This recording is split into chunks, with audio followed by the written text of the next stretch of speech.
Tervehdys täältä YTHS:n fysioterapiasta. Opiskelijat istuvat tänä päivänä yhä enemmän ja enemmän. Olkapäät kuormittuvat yksipuolisten ja staattisten asentojen seurauksena. Vähäinen liikunta ja heikentynyt lihaskunto lisäävät riskiä olkapään seudun vaivoihin. Huolehtimalla hyvästä ryhdistä, liikkuvuudesta ja lihaskunnosta voit ennaltaehkäistä näitä vaivoja. Tällä videolla näet harjoitteita, joilla voit parantaa olkapään ja lavan alueen lihastasapainoa. Kiinnitä kuminauhaa esimerkiksi oven kahvaan. Ensimmäisenä lähdemme tekemään soutuliikettä. Ota hyvä ryhti itsellesi. Tiivistä vähän keskivartaloa ja lähde vetämään käsiä taakse. Erityisesti ajattele, että olkapäät menevät taaksepäin, lapaluut lähenevät toisiansa.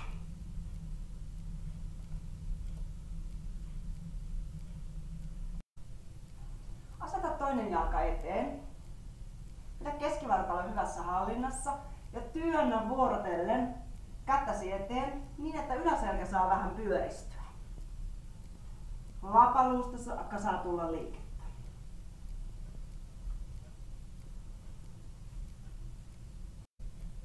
Ota itsellesi hyvä ryhti. Varmista, että olkapää ei ole kääntynyt eteenpäin, vaan vie se omalle paikallensa, jolloin saat lavan seudusta myös tukea.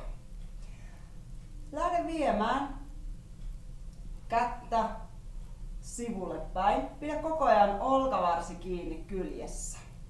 Ranne pysyy tiukkana. Jos haluat enemmän vastusta, voit napata kiinni molemmista nauhoista. Olkanivelen sisäkierto. Aseta olkapää omalle paikalleen, varo, että se ei ole turhan edessä. Laita kyynärpää 90 asteen kulmaan ja lähde viemään kättäsi vatsan päälle. Pidä koko ajan olkavarsi kiinni kyljessä ja ranne suorana.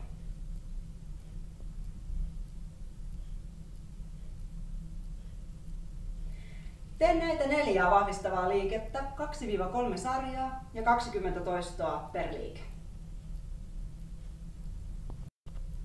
Rintalihaksilla on taipumus kiristyä, jolloin olkapäät kääntyvät eteenpäin. Seuraavaksi rintalihasvenytys. Käännä kylki seinää kohden. Aseta kyynärnivel 90 asteen kulmaan, kämmen seinää vasten. Vastakkainen jalka edessä. Keskivartalo tiukkana. Vie ensin ylävartalon painopistettä eteenpäin ja lähde kiertämään ylävartaloa venytettävästä kädestä poispäin. Voit myös nostaa kättä vähän ylemmäs ja löytää kenties vähän kireämpää kohtia. Pidä venytys 30 sekunnin ajan.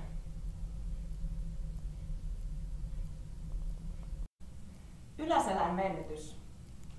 Aseta pikkurillit pöytää vasten ja lähde painamaan kainaloita kevyesti lattia kohden.